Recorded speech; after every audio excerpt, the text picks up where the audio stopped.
Roger Lilley with me. He is an energy analyst. Roger, thanks very much for staying put and listening to everything that we've been listening to there from Gwede Mantashe.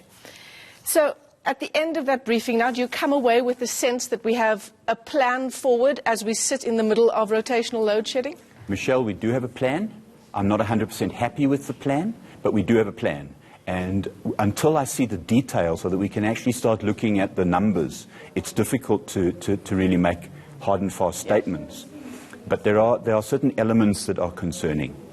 And one of those elements you were telling me off camera is that while we're sitting in a situation where we need short-term solutions, things we can implement now. Correct. The minister is talking very much into the future. Yes.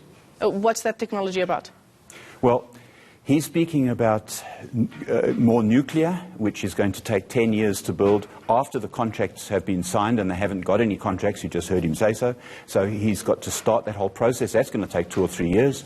So we're looking at 13 to 15 years if at the soonest. We can't have load shedding for another 15 years. And of course that also means another loan, possibly, because Eskom doesn't have the money for another nuclear power plant. And neither does Treasury. Yeah. So yes, that's correct. So hope for the future? Well, what's your sense? As I say, I think we need to see the details so that we can look at this more carefully. Minister Mantashe did say that renewable energy remains on the cards. He seems to be downplaying it, but until we see the numbers, we can't be sure of that. To my mind, renewable energy is the best solution for stopping load shedding, because we can build solar and wind farms quickly. Within 2 years, we can have them up and running, as we have already proven. Did you see enough of a focus on that in his speech just now? Not in yet. his Q&A just now? No, I didn't. And these, of course, have wide-ranging effects. We're in the middle of rotational load shedding now. We saw the rand on Wednesday when the lights were switched off, the rand plummeting against the dollar. Again, our economy, as we know, is in turmoil. We wanted to hear something that would be implemented immediately, something Correct. that would give us results. Correct. Now. And we don't get a sense of urgency, either from Eskom or from the Department of Energy.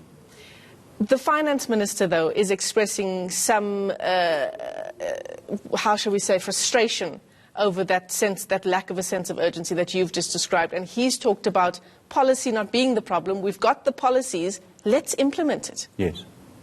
Yes. You see, the Minister of Finance understands the fact that the country's economy is in tatters.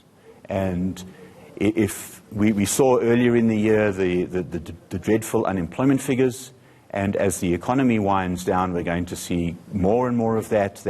That is then followed up with unrest and external investment starts to dry up.